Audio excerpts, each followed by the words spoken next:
नमस्कार, स्वागत है आपका। आप देख रहे हैं प्राइम टीवी और मैं कीर्ति लेकर हाजिर हूं प्राइम डिबेट। देश में कोरोना संक्रमण के मामले लगातार बढ़ते जा रहे हैं। हर दिन 1 लाख से ज्यादा मामले सामने आ रहे हैं। राज्यों में अब लॉकडाउन और नाइट कर्फ्यू का सहारा ले लिया जा रहा है। वहीं उत्तर प्रदेश में लखनऊ समेत कई जिलों में नाइट कर्फ्यू की घोषणा कर दी गई है। लोगों की लापरवाही जान पर भारी पड़ रही है। तो आज की चर्चा इसी पर हम करेंगे कि जिस कदर कोरोना के मामले बढ़ रहे हैं और सरकार जिस तरह लापरवाही सामने आ रही है, जिस तरह से प्राइवेट अस्पतालों में टेस्टिंग रोक दी गई है, इसको लेकर भी चर्चा करेंगे। लेकिन उससे पहले देखिए हमारी ये खास रिपोर्ट।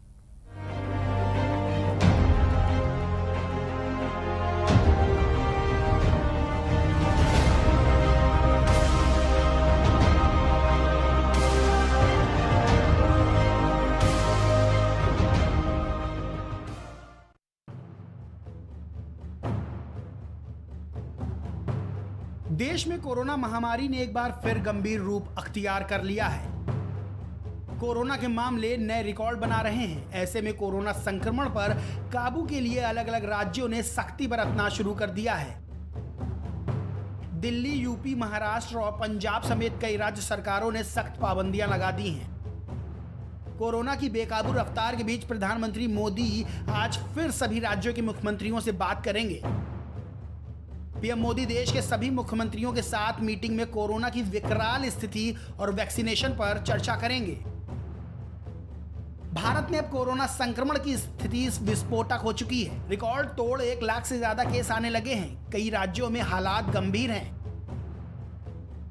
हर दिन नए केस बढ़ते जा रहे हैं, साथ ही मौतों का आंकड़ा भी बढ़ रहा है। बता दें, कल देश में कोविड-19 के अब तक के सर्वाधिक 1,25,000 से ज्यादा मामले सामने आए हैं, जबकि 630 लोगों की मौत हुई है। महाराष्ट्र में कल 24 घंटे में 59,907 मामले सामने आए, जबकि 322 लोगों की मौत हुई।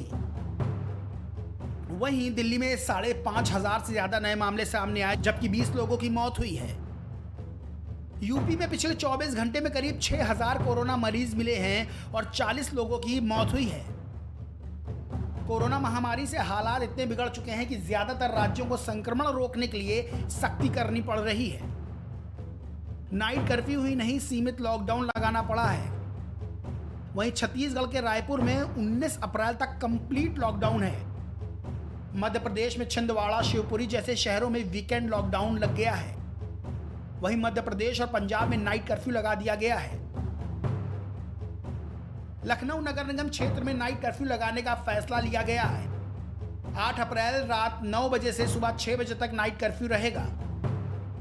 मौजूदा हालात को देखते हुए फिलहाल 16 अप्रैल की सुबह 6 बजे तक नाइट कर्फ्यू लागू रहेगा। वहीं कानपुर, प्रयागराज, वाराणसी, नोएडा समेत कई जिलों में भी नाइट कर्फ्यू की घोषणा कर दी गई है। नाइट कर्फ्यू के दौरान आवश्यक वस्तुओं को लेकर छूट रहेगी। बता दें, पीएम मोदी ने आज कोरोना वैक्सीन की दूसरी डोज ले ली है। बड़ी बात यह है कि कोरोना को लेकर आम लोगों में जागरूकता कहीं ना कहीं खत्म होती जा रही है। 2 गज की दूरी और मास्क जरूरी के नियम का पालन लोग नहीं कर रहे हैं। अब राज्य सरकारों ने लापरवाही पर सख्ती के निर्देश जारी कर दिए हैं। उत्तर प्रदेश के कई जिलों में अब मास्क न पहनने पर चालान काटने के निर्देश जारी किए गए हैं। जिस तरह से कोरोना के मामले सामने आ रहे हैं, उससे आगे के हालात और भयावह नजर आ रहे हैं। बड़ा सवाल यह है कि एक और कोरोना वैक्सीनेशन किया जा रहा है, तो वहीं दूसरी ओर इतनी बड़ी संख्या में कोरोना के मामले सामने आ रहे हैं। फिलहाल देश में कोरोना वायरस के चलते हालात बद से बदतर होते जा रहे हैं। Desk report, prime TV.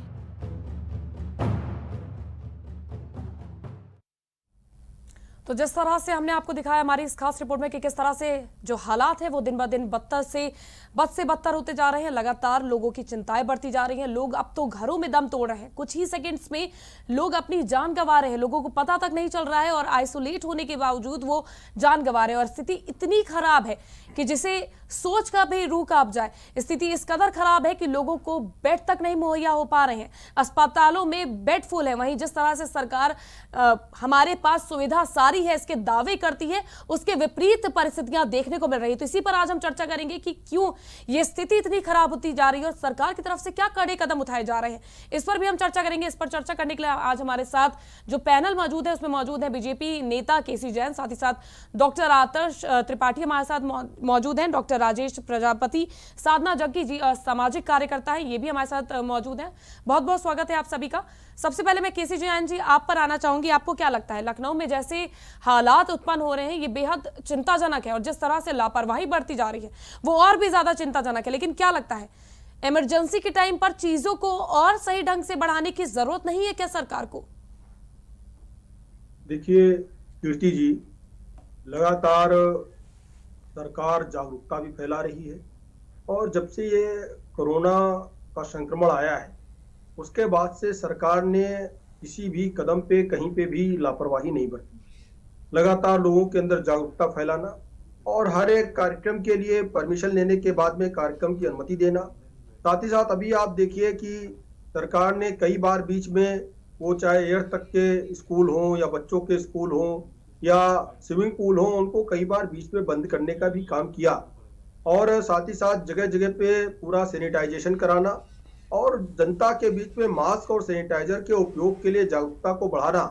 Corona जांचें जो हैं उनमें लगातार वृद्धि करना कि जांच से चीजें स्पष्ट हो सकें और जांच में जो संक्रमित लोग हैं वो सामने आ सकें, जिससे कि अच्छे तरीके से इन चीजों को मैनेज किया जा सके और ये और अधिक संक्रमण ना फैलने पाए, उनका इलाज किया जा सके। साथ ही साथ वैक्सीनेशन का जो काम है वो भी सरकार लगातार बड़े पैमाने पे वैक्सीनेशन कर रही है। 8.5 करोड़ लोगों का टीकाकरण अब तक भारत देश में हो चुका है। तो चाहे केंद्र सरकार हो या उत्तर प्रदेश की सरकार हो और जो अन्य प्रदेशों में जो अन्य पार्टियों की भी सरकारें हैं उनका भी केंद्र सरकार लगातार सहयोग हर तरीके से कर रही है। लेकिन ये संक्रमण कहीं ना कहीं जनता के अंदर जो एक लापरवाही है, इतनी जागरूकता के बाद में भी आप देखिए ये जो बीच का दौर रहा वो कई सारे पर्वों का दौर रहा और इन पर्वों के दौर में बहुत ज्यादा शक्ति जो है जो होनी जो मतलब अपने आप लोगों के अंदर जागरूकता होनी चाहिए उसका कहीं ना कहीं अभाव दिखा। केसी जैन जी, सिर्फ क्या लोगों के अंदर, ठीक है, सिर्फ लोगों के अंदर लापरवाही है? आपने प्राइवेट अस्पतालों में टेस्टिंग क्यों बंद की है?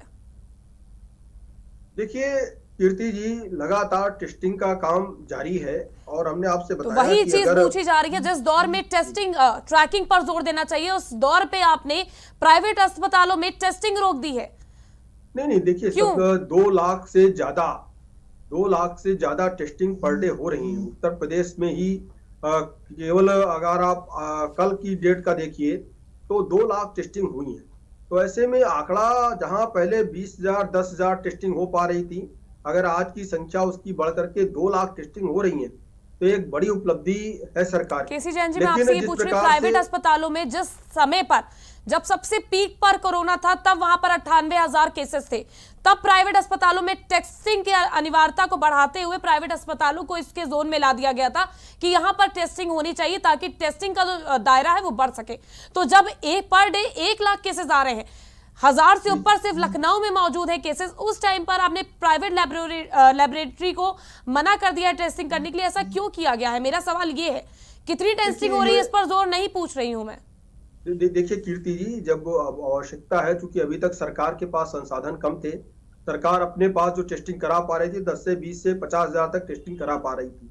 लेकिन सरकार ही अगर 2 लाख तक टेस्टिंग सरकार ही लगातार कर रही है और सारी सुविधाएं सरकार की तमाम सारे अन्य हॉस्पिटलों में दे रखी हैं, जहाँ पे पहले सुविधाएं नहीं थी वो सारी सुविधाएं उपलब्ध हैं। इन चीजों को ध्यान में रख करके देखिए, ये भी शिकायत आ रही थी कि प्राइवेट टेस्टिंग के नाम पर कहीं ना कहीं धन उगाही हो रही है। कहीं ये हो रहा है कि ये भी सूचनाएं मिली कि प्राइवेट टेस्टिंग में नेगेटिव देने के लिए लोग पैसा दे रहे हैं, पैसा ले रहे हैं। इन सारी चीजों को देखते हुए जिले स्तर पे इन टेस्टिंगों को बंद किया गया था, लेकिन आवश्यकता पड़ने पे प्राइवेट टेस्टिंग भी शुरू की जाएगी। लेकिन रिपोर्टों में गड़बड़ी तो आज भी सामने आ रही है केसी जैन जी। देखिए सरकार कहीं पॉजिटिव कहीं निगेटिव, इसका खेल तो आज भी जारी है। कीर्ति जी, चूंकि सब संसाधन कम थे इसलिए प्राइवेट संस्थानों का सहारा टेस्टिंग के लिए लिया गया था। लेकिन आज जिस प्रकार से संसाधन है, जिस प्रकार से हमारे पास मेडिकल सुविधाएं हैं, स्टाफ है, संसाधन होने के बावजूद लोगों को बेड नसीब नहीं हो रहा है। देखिए कीर्ति जी, कि ये एक महामारी है और महामारी में जो आप स्वयं बता रहे हैं कि 1 लाख से ज्यादा अगर पर डे केसेस भारत देश में आ रहे हैं और अगर आप 10 दिन का आंकड़ा लगाएंगे तो 10 दिन में 10 लाख केसेस हो गए। अब 10 दिन में 10 लाख बेड की व्यवस्था तो नहीं हो सकती है, ये लेकिन पूरे 10 लाख भारत की कैसे बात जा है। रहे हैं? लेकिन हाँ, मैं वही बता रहा हूँ। लेकिन जो होम इसमें ये भी है आप कि जिन लखनऊ की लोगों अगर सबको बात आवश्यकता करेंगे भी तो नहीं। 1000 केसेस आ रहे हैं और 1000 में से 60% जो है वो होम आइसोलेट है। 40% लोगों तक के लिए बेड मुहैया नहीं हो पा रहे हैं, लोगों को सोर्स कीर्ति लगाना पड़ रहा है। नहीं, कीर्ति जी देखिए, जो व्यवस्थाएं हैं व्यवस्थाओं को लगातार बढ़ाया जा रहा है। वर्तमान में 27,000 लोग संक्रमित हैं जो है, और उसमें से 14,000 लोगों को जो होम आइसोलेशन में है, 500 लोग करीब प्राइवेट हॉस्पिटलों में है, बाकी लोग सरकारी हॉस्पिटलों में हैं। तो ऐसे में सरकार पूरी व्यवस्था लगातार जो व्यवस्थाएं हैं उनको बढ़ा रही है और कोविड हॉस्पिटल, कोविड बेड लगातार उनकी व्यवस्थाएं हो रही है, उनके इंतजाम भी बढ़ाए जा रहे हैं। ये बात सही है कि कोरोना संक्रमण का जो म्यूटेशन होकर के नया रूप आया है उसके वजह से केसेस की संख्या बढ़ रही है, लेकिन केसेस की संख्या बढ़ने का मतलब ये बिल्कुल नहीं है कि सरकार कहीं पे लापरवाह है या सरकार जो संसाधन पहले से थे उन पे निर्भर है। सरकार संसाधनों को लगातार बढ़ा रही है, बजट भी जारी कर रही है। माननीय मुख्यमंत्री योगी आदित्यनाथ जी लगातार अधिकारियों से, मेडिकल स्टाफ से, मेडिकल से जुड़े अधिकारियों से लगातार वार्ता करके और जो संसाधन है उनको बढ़ाया जा रहा है। अभी आप देखिए कि परसों ही माननीय मुख्यमंत्री जी ने अधिकारियों से साथ वार्ता करके लगभग उत्तर प्रदेश के करीब 24 जिलों में, खास करके वो चाहे नोएडा हो, गाजियाबाद हो या लखनऊ हो, तो इस तरीके से जो भी बड़े शहर हैं इन सब में, आगरा हो, मेरठ हो, ठीक है, तो इन सारे बड़े शहरों में अतिरिक्त व्यवस्था करने ठीक के है। लिए जिला अधिकारियों को सीधे दिशा निर्देश सरकार दिया है तो ये कि तमाम हाई दावे, लेवल पे, ठीक है केसी हाई जान जी, लेवल पे सरकार दावे बेडों की कर रही है व्यवस्था लेकिन हो, हकीकत जांचें हमारी हो, नजरों से भी छुपी और नहीं है। जहां पे जरूरत हो कंटेनमेंट जोन भी बनाया जाए। बिल्कुल, सरकार ये बेशक दावे कर रही है लेकिन हमारे सामने जो स्थितियां हैं वो बिल्कुल साफ सच्चाई का पलटी नजर आती जिस तरह से सरकारें दावा करती हैं। आदर्श जी, मैं आपसे जानना चाहूंगी, क्या लगता है जिस तरह से केसी जैन जी कह रहे हैं कि बेडों की सुविधाएं उपलब्ध है, सब तैयारियां पूरी कर ली गई हैं, हर तरह से हम तैयार हैं, लेकिन 1300 केसेस आते हैं, 60% लोग अभी भी होम आइसोलेट है, 40% के लिए बेड मुहैया नहीं हो पा रहे हैं। भयावह स्थिति इतनी है कि लोग फोन कर करके, जिनके पास सोर्सेस है उन तक को बेड नहीं मिल रहा है, गरीबों की तो बात ही छोड़ दीजिए। इस स्थिति को कैसे देखते हैं और क्या कारण है जिस कदर जो इतनी तेजी से कोरोना ने रफ्तार पकड़ी है, उसका कारण क्या है?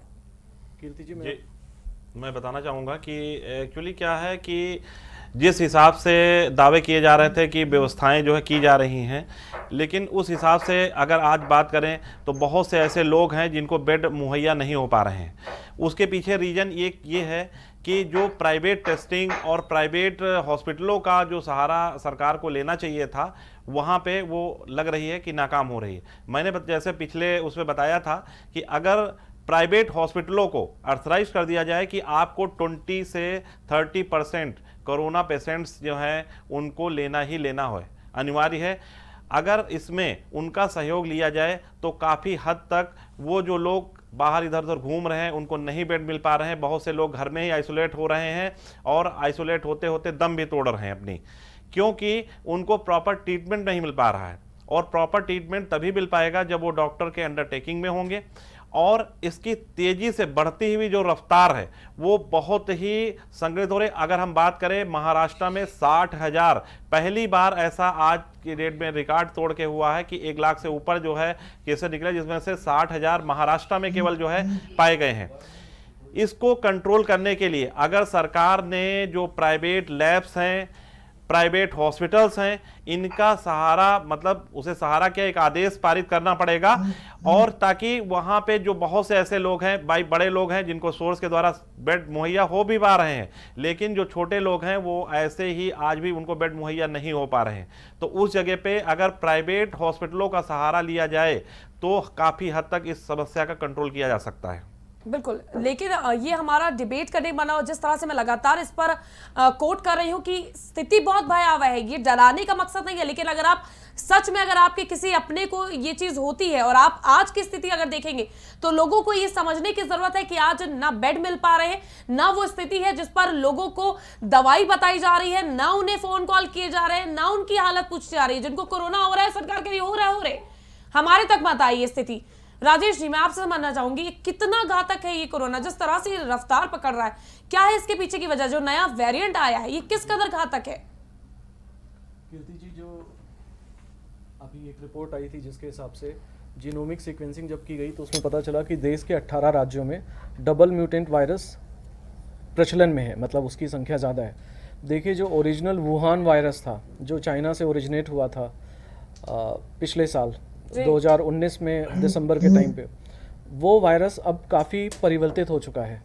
सबसे पहले इंग्लैंड में जो रिपोर्टेड हुआ था B117 म्यूटेशन, जिसको यूके वेरिएंट नाम दिया गया था, वो अब साथ में ब्राज़ीलियन वेरिएंट जो है, ये 2-3 म्यूटेशंस मिलके एक नए प्रकार का वायरस जो पहले से ज़्यादा ताकतवर है लोगों को इन्फेक्ट करने के मामले में और लोगों को मारने के मामले में, इन दोनों मामलों में मतलब वायरस ने अपनी ताकत में पहले से कई गुना ज़्यादा इजाफा कर दिया है।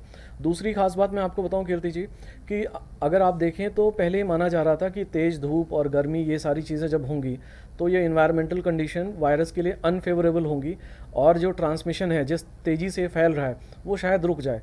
लेकिन जिस प्रकार से हमने पिछले कुछ 1-2 हफ्तों में देखा है कि हमारा ट्रेंड बढ़ता ही जा रहा है और आज पूरे विश्व में भारत कोरोना कैपिटल बन चुका है। कहीं राजेश जी, हाँ मैं माफ कीजिएगा मैं आपको टोक रही, कहीं ये उल्टा हम लोग तो नहीं सोच रहे थे कि गर्मियों के टाइम पर कोरोना कम घातक होता है सर्दियों में, लेकिन जिस तरह से हमने देखा सर्दियों में कहीं ना कहीं ये चीज बिल्कुल कोरोना से लोग एक तरह से भूल ही गए थे, लापरवाह हो गए थे उसको लेकर कि ऐसा कुछ है ही नहीं। उसके बाद जैसे ही मार्च का फिर से स्टार्ट हुआ महीना लगा, फिर से जो केसेस में एकदम से उछाल आया है। जी बिल्कुल ठीक कह रही हैं आप, ये केसेस काफ़ी हद तक कंट्रोल हो गए थे, लेकिन ये जो नया वेरिएंट है जो म्यूटेंट वायरस है, इसने बहुत तेज़ी से, क्योंकि ये म्यूटेंट जो वायरस है ये पहले ओरिजिनेट यूके में हुआ था, ब्रिटेन में हुआ था।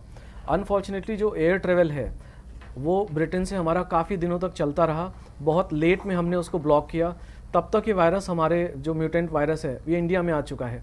और आज की डेट में पंजाब में जो 80% मामले आ रहे हैं खासकर वो इसी म्यूटेंट यूके वेरिएंट के हैं। महाराष्ट्र की अगर हम बात करें तो महाराष्ट्र में एक डिफरेंट स्ट्रेन है जिसको हम लोग पुणे स्ट्रेन बोलते हैं, वो प्रचलन में है, जिसकी वजह से अभी बहुत तेज़ी से महाराष्ट्र में केसेस का नंबर बढ़ा है और 60,000 के आसपास केसेस आ रहे हैं। कीर्ति जी, अगर मैं बात करूं पूरे भारत की तो भारत बहुत बड़ा देश है। महाराष्ट्र का एक अपना अलग साइकिल है जो अभी अपने पीक पे है। नेक्स्ट जो नंबर है ये दिल्ली का आने वाला है और इसके बाद हमारे उत्तर प्रदेश का। तो जिस हिसाब से नंबर ऑफ केसेस बढ़ रहे हैं इसमें कोई हैरानी की बात नहीं, आने वाले 15-20 दिनों में हो सकता है 1 महीने तक ये नंबर और बढ़ें जी। जो सबसे ज़रूरी बात ये है वो ये है कि हमारी जो मॉर्टेलिटी है, नंबर ऑफ डेथ्स, वो हम कम करके रखें। मतलब बहुत सारी ऐसी जानें होंगी जिनको अगर हम सही समय पे इलाज दें, ऑक्सीजन दे दें, सिर्फ ऑक्सीजन दे दें और प्रॉपर केयर दे दें तो हम उन जानों को बचा सकते हैं। और अगर हमने अपना वैक्सीनेशन प्रोग्राम अनफॉर्चुनेटली बहुत स्लो है, मुझे लगता नहीं कि जयंत साहब मेरी बात को समझेंगे या उस पर एग्री करना चाहेंगे, लेकिन जिस प्रकार से हमने एक बहुत बड़ा टाइम वेस्ट किया, और अगर आप कल का जो सीरम इंस्टीट्यूट ऑफ इंडिया के पूनावाला साहब हैं उनका स्टेटमेंट सुने तो उनका कहना था कि अगर हमें 3,000 करोड़ सरकार दे भी देती है तो भी हमें वैक्सीन प्रोडक्शन डबल करने में या बढ़ाने में जून तक का समय लग जाएगा।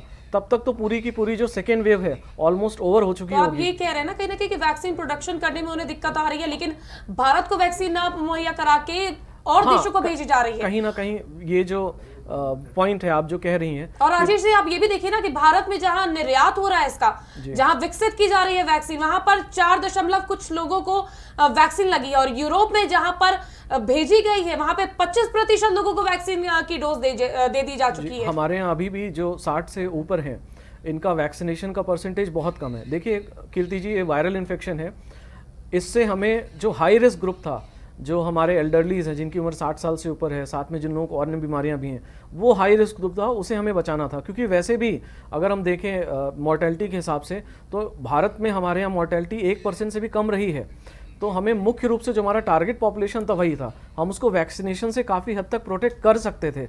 लेकिन ये जो स्ट्रैटेजी है वैक्सीनेशन वाली, इसमें कई सारे गलत फैसले किए गए जो नहीं किए जाने चाहिए थे और जिनका दुष्परिणाम लोगों को अपनी जान गंवा के देना पड़ेगा। ठीक है, साधना जग्गी जी, आप एक सामाजिक कार्यकर्ता है, समाज में रहकर आप परिस्थितियों को देख रही होंगी, क्या जिस तरह की तैयारियां सरकार के द्वारा की जा रही हैं, क्या आप उनसे संतुष्ट हैं? मैम, पहले तो मैं ये कहना चाहूंगी स्थिति बहुत ज्यादा दुर्भाग्यपूर्ण है, हाथों से निकलती जा रही है। बिल्कुल। बट क्या खाली सरकार इसके लिए जिम्मेदार है? आपसे मैं पूछना चाहूँगी, क्या खाली सरकार इसके लिए जिम्मेदार है? हम लोग कहीं नहीं हैं। आप भी डेली लखनऊ में रहती हैं, मैं तो पूरा मेरे हस्बैंड आर्मी में हैं, तो मैं लगातार ट्रैवल करती रही हूँ, इन दिनों भी करती रही हूँ। 1 घंटा हम लोगों ने मास्क नहीं उतारा है, मैंने, मेरे हस्बैंड ने, लेकिन ना कोई मास्क लगा रहा है, ना कोई सैनिटाइजर का प्रयोग कर रहा है, ना कोई सोशल डिस्टेंसिंग है। क्या हम लोग इतने छोटे बच्चे हैं कि हम लोग को बार बार सरकार पढ़ाएगी, है ना, कि का खा गा सरकार सिखाएगी? पहले दिन से हमारे पीएम आदरणीय प्राइम मिनिस्टर जी, योगी जी बता रहे हैं कि दवाई भी और साथ में कड़ाई भी। तो अभी देखिए इतनी जल्दी हम लोगों ने वैक्सीन दिया, और पूरे वर्ल्ड में जहाँ जहाँ सप्लाई हुई, वो बिल्कुल मैं राजनीतिक मैटर पे कहीं डिस्कस नहीं करूंगी यहाँ पर, परंतु आज जो स्थिति आई है उसके लिए हम लोग स्वयं जिम्मेदार हैं उसके, क्योंकि कोई भी प्रिकॉशन नहीं लेना चाहता। आप जाके गली में देखिए, कहीं देखिए, मोहल्लों में देखिए, वैसे के वैसे नुक्कड़ में सब लोग खड़े हुए हैं। कोई डंडा मार मार के सरकार कब तक भगाएगी? सरकार के पास भी और काम है, सो मेनी अदर थिंग्स। उधर से हम कहते हैं डेवलपमेंट नहीं हो रहा, हमें डेवलपमेंट देखना। उधर से सरकार अगर पूरा फुल डे लॉकडाउन करती है तो आर्थिक दशा, हम लोग वो एक बहुत अमीर देश नहीं है कि हमारे पास इतना पैसा हो कि हम लोग 2 महीने बैठ के खा सकें। हाँ, समाज की तरफ से मैं ये कहना चाहूंगी कि बहुत सारी एनजीओज ने बड़ा अच्छा काम किया था, भोजन पहुंचाने का, ये सब करने का। तो हम लोग कैंप लगा के लोगों को फिर से एक बार जागरूकता क्यों नहीं ला रहे हैं? एक तो सच हम लोग बहुत ज्यादा है, हमारी पॉपुलेशन बहुत ज्यादा है, we are too many. India की प्रॉब्लम ही यही है कि वी आर टू मैनी। और जब जहां पे 1.30+ की जनसंख्या हो तो कहां कहां कैसे कैसे कंट्रोल किया जाए? अभी आप बेचारे मजदूरों की हालत देखिए, वो संभले नहीं थे, फिर से उनका पलायन शुरू हो गया बॉम्बे से, अभी वो पहुंचे नहीं थे, तो क्या होगा? वो सारे फिर यूपी में आ रहे हैं। अभी जैसे डॉक्टर राजेश ने बोला कि ब्रिटेन एयरलाइंस से जो आए हैं पंजाब में मेरे हस्बैंड चंडीगढ़ के हैं, पंजाब में इट्स अ स्टेटस सिंबल। हर घर से अब बूढ़े बूढ़े ही रह गए, हर घर के बच्चे बाहर जाना चाहते हैं। कहाँ जाना चाहते हैं? कनाडा, यूके, यूएस तो कम है। तो वहां से उनका जब पलायन हो रहा है तो वो ये स्ट्रेन लेके आ रहे हैं। तो वहां से जब नया ये वायरस, अभी जो इट्स ए वायरस कभी जाता नहीं है। तो जो हमारी स्थिति, जो हम बैक आए थे नॉर्मल पर और कितना अच्छा लग रहा था, सारे फंक्शन शुरू हो गए थे, लग रहा था कि जिंदगी पटरी पर आ जाएगी। आज तो इतनी भयंकर स्थिति पैदा हो गई है कि जो पिछली बार थी उससे भी ज्यादा भयानक। साधना जी, ये वही लापरवाही का नतीजा है कि हम बेफिक्र हो गए थे कि कोरोना खत्म हो गया है, लेकिन एक वायरस कभी नहीं मरता है। वायरस वो कभी अपने आप मरता को नहीं और है। मजबूती से उजागर करके एक बार फिर से आप पर हमला करता है।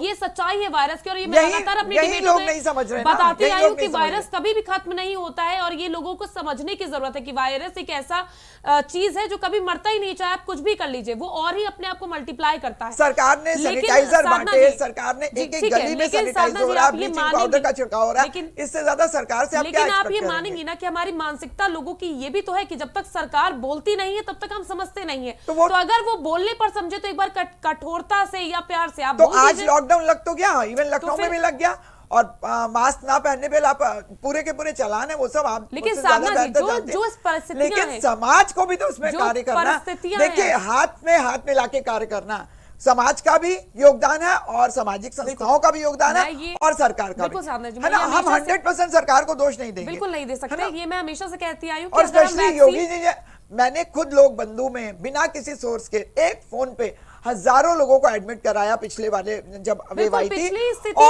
और सुनिए, और डेली उनको फॉलो अप किया जाता था हॉस्पिटल से। मतलब एक साधारण नागरिक की बात कर रही हूँ मैं, कोई वीआईपी मैं फिर कह रही हूँ साधना जी, मैंने इससे पहले वाली डिबेट में भी कहा था, हमारे साथ ये चीज है कि इस समय सबसे बड़ी वैक्सीन हमारे लिए मास्क और हमारा हाथ धुलना है। बिल्कुल, हमें समय समय पर उस पर ध्यान देना है, और अगर हम उसको करते रहते तो हमें शायद तक इस कोरोना से हम ये स्थिति नहीं आएगी। लेकिन लोग इतना चिंता से दूर हो गए थे। लेकिन आप ये कहीं ना कहीं तो मानेंगे साधना जगदीश, जिस पर सरकार लगातार अपनी पीठ थपथपाती आ रही कि हमने पूरी तैयारियां कर ली हैं, लेकिन जो आज जो स्थिति है, लोगों को बेड नहीं मिल पा रहे हैं, कतारें लगी हुई हैं एक अब अंतिम संस्कार के लिए। आज कांग्रेस महासचिव प्रियंका गांधी ने ये ट्वीट भी किया कि जो उत्तर प्रदेश की हालत है, लखनऊ में सिर्फ 1000 केसेस आ रहे हैं, लेकिन लाइनें लगी हुई हैं कतारों में, लोगों के अंतिम संस्कार नहीं हो पा रहे हैं, बेड नहीं मिल पा रहे, और वो स्थिति दूर नहीं होगी मुझे लगता है जब सीएमओ को लखनऊ के हटा दिया जाए। केसी जैन जी, अगर आप सुन रहे हो तो इस पर प्लीज कार्रवाई करवाइएगा, क्योंकि सीएमओ का फोन ही नहीं उठता है। लोग फोन पर फोन करते हैं, बेड के लिए फोन करते हैं, जिनके बड़े बड़े जो स्कोप है शायद तक उन्हें बेड मिल पा रहा होगा, लेकिन स्थिति ऐसी है कि बेड नहीं मिल रहा। साधना जी, बिल्कुल मैं आपकी बात से यहाँ पर सहमत हूँ। परंतु मैं भी आपके चैनल में आई हूँ, आपका चैनल पूरी तरह सैनिटाइज है और आपको बधाई देना चाहूंगी, बहुत सफाई है। परंतु ये देखिए, ये सब मैं साथ में लेके आई हूँ, छोटा सैनिटाइजर लेके आई हूँ, जहां मैं बैठी हूँ वहां मैंने खुद को सैनिटाइज किया। तो अपनी सुरक्षा अपने हाथ हम लोग क्यों नहीं कर रहे हैं, क्यों नहीं कर रहे हैं? मतलब मैं खाली अपनी बात नहीं कर रही है, मैं सबकी बात कर रही हूँ। सरकार ने छोटे छोटे सैनिटाइजर मैंने खुद देखा है हर गली में बांटते हुए, वो सैनिटाइजर कहाँ गए, क्या किया लोगों ने, उसको यूज किया नहीं किया। और साबुन कितने का आता है? सिर्फ 10 रुपए, सिर्फ 10 रुपए का बड़ा लाइफ बॉय आप लीजिए और उससे अच्छी तरह हाथ धोइए। और 1-1 रुपए के 2-2 रुपए आपके, हम लोगों ने लाखों मास्क लोगों को बनाते देखा है। जो घर में जो कपड़े वेस्ट हैं उनसे आप मास्क बनाइए, कवर करिए और आप अपना 80% प्रोटेक्शन आपका वहीं हो जाता है। फिर 20% जो प्रॉब्लम रह जाएगी वो बहुत अनफॉर्चुनेट लोग होंगे जिनके ऊपर आएगी, जिनके लिए सरकार भी तैयार है। आप देखिए, वेंटिलेटर हमारे यहाँ नहीं थे, एकदम से वेंटिलेटर का हम लोगों ने कितनी लार्ज स्केल पे हुआ है उत्पादन, आपको भी पता है। उसके बाद आप सेकंड चीज देखिए, वैक्सीनेशन में वी आर द बेस्ट। हमने सबसे पहले हमने वैक्सीनेशन दिया और हमारे वैक्सीनेशन, जिसने वैक्सीनेशन लगाया बेशक उनको कोरोना हो रहा है, कभी भी सरकार ने ये नहीं कहा था कि जो वैक्सीनेशन लगाएगा वो 100% सिक्योर है, बट 60% वो लोग बचे हुए हैं और उनको जो कोरोना हो रहा है उस कोरोना में और जिन्होंने वैक्सीनेशन नहीं लिया उस कोरोना में काफी डिफरेंस है। सो उसकी जो मोर्टेलिटी है वो बहुत कम है और उसकी बहुत ज्यादा है। तो ये चीज अब हमें सबको वैक्सीनेट करना, एज ग्रुप नहीं देखना, जिसके लिए मेरे ख्याल हमारे माननीय सीएम जो हैं आदरणीय योगीनाथ जी इस लाइन पे कार्य कर रहे हैं और खुद बहुत अच्छे से पहले तो कंट्रोल हुआ था, but it's a virus and लोगों के दिमाग में डालना है कि वायरस कभी नहीं जाता है। लोग सोचते हैं ये बीमारी खत्म हो गई, ये हो गया, हम लोग लगाएंगे नहीं वायरस, ये वैक्सीनेशन कराने से ये इतने मिथ फैलाए हुए हैं कुछ पब्लिक ने, तो वो मिथ से हमको छुटकारा पाना है। ठीक है डॉक्टर राजेश, आपको क्या लगता है, वैक्सीन की बात करी है साधना जग्गी जी ने, जनवरी में पहली डोज लगती है, फरवरी में दूसरी डोज लगती है, मार्च तक इम्यून होने का ये कहा गया है, दावा किया है कि हफ्ते 2 हफ्ते में जिसको वैक्सीन दोनों डोज लग गई है वो इम्यूनिटी पावर उसकी स्ट्रांग हो जाती है।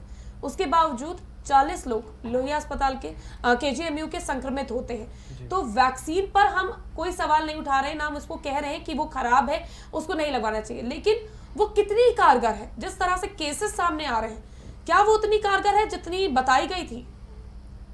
कीर्ति जी, भारत में लगभग 8 करोड़ लोगों को वैक्सीन की डोज दी जा चुकी है जी, जिनमें से ज़्यादातर ऐसे हैं जिनको पहली डोज मिली है। 8.5 करोड़। हाँ, कुछ लोग ऐसे हैं जिनको दूसरी डोज भी मिल चुकी है।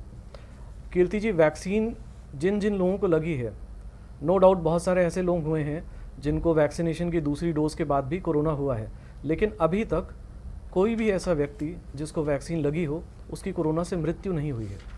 कहने का मृत्यु का मतलब कि कोरोना इन्फेक्शन होने के बाद जो डेथ का चांस होता है वो बहुत वो ऑलमोस्ट 0% है, 0%। जिन जिन लोगों को वैक्सीन लगी है उनमें अभी डेथ नहीं देखी गई है बिकॉज ऑफ कोरोना। इसी वजह से कीर्ति जी, मैंने शुरू में भी बोला था कि कहीं ना कहीं हम लोग जो फर्स्ट वेव थी, पहली लहर के बाद जिस तरह से हमें टाइम मिला था कि हम प्रिपरेशन कर सकते थे, अपने रिसोर्सेज को फोकस कर सकते थे हमारी, क्योंकि ये जो लड़ाई है ये वैश्विक लड़ाई है। भारत इसमें ये समझ लीजिए पूरे दुनिया को हथियार बना के देने वाला देश बन के उभरा है, जहाँ पे हमारी वैक्सीनेशन की कैपेसिटी, देखिए वैक्सीनेशन की कैपेसिटी हमारी आज की नहीं है, सालों से है। हम दुनिया के सबसे लार्जेस्ट वैक्सीन मैन्युफैक्चरर हैं। कीर्ति जी, तो मानेंगे ये कहा जाता है कि पहले अपने घर को बचा ले, फिर दूसरे के घर की आग बुझाने का प्रयास करना चाहिए। बिल्कुल कीर्ति जी, आप जिन शब्दों में सरकार की कड़ाई से बुराई कर रही हैं या निंदा कर रही हैं, बिल्कुल उन्हीं शब्दों में सुप्रीम कोर्ट ने भी कहा है। तो आप जो कह रही हैं मैं पूरी तरह से उससे सहमत हूं। जो फोरसाइट होनी चाहिए थी, जो दूरदर्शिता होनी चाहिए थी वैक्सीनेशन प्रोग्राम के बारे में, वो बिल्कुल कहीं नहीं दिखाई दी। कई सारे राज्य ऐसे हैं, दिल्ली, महाराष्ट्र, केरला, जो आज वैक्सीन तक नहीं दी गई है, जो आज बता रहे हैं कि उनके पास वैक्सीन की शॉर्टेज है।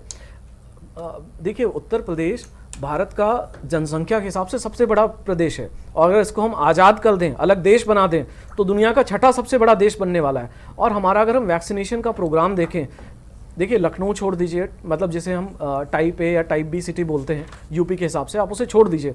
उसके बाद के शहरों में अगर आप वैक्सीनेशन का स्टेटस देखेंगे तो बहुत कम है। इसमें कहीं ना कहीं मुझे लग रहा है कि जो पॉलिटिकल विल पावर है जो पूरी तरह से इस तरफ होनी चाहिए थी, वो कहीं ना कहीं इस तरफ से घूम के चुनावों की तरफ चली गई और जनता बेचारी अब परेशान हो रही है। और ये जो बुरे दिन हैं कोरोना के अभी और बढ़ने वाले हैं। बिल्कुल, क्योंकि हम जब बिल्कुल स्थिति सही। देखते हैं तो हमें भी कहीं ना कहीं मन में डर पैदा हो जाता भयावह है होने कि हम वाली किस स्थिति। तरह से किस पर भरोसा करें, क्योंकि टेस्टिंग में हेरफेर, उद्योग एक तरह से कहीं ना कहीं ये बन चुका है कि जिस तरह से इस पर हो रही हैं चीजें सामने आ रही है। अगर आप प्राइवेट हॉस्पिटल्स की बात करें, जिस तरह से आपने बोला कि प्राइवेट हॉस्पिटल को सौंप देना चाहिए कुछ केसेस, 2 लाख पहले रखवाते हैं वो लोग कि आप हमें 2 लाख की फीस दीजिए, उसके बाद हम कहीं आपको एडमिट करेंगे। तो एक गरीब इंसान कहां जाएगा, वो इलाज कैसे करवाएगा? केजीएमयू, लोहिया, लोकबंधु, पीजीआई, हर जगह बेड फुल है जी, तो किस जगह जाए? गरीब आदमी कैसे इलाज कराए? वो तो ये सोच ले कि हमें कोरोना हो गया, खत्म हमारी कहानी। कीर्ति जी, इस देश में जिस प्रकार से अमीर और गरीब के बीच की खाई बढ़ती जा रही है, जिस प्रकार से गरीब और गरीब होता जा रहा है, और जिस प्रकार से किसी भी सुविधा को हासिल करने के लिए अगर आपकी जेब में पैसे नहीं है तो आप हासिल नहीं कर सकते, उस तरह से अगर मैं कहूँ तो सिर्फ अमीरों को ही जीने का अधिकार रह गया है।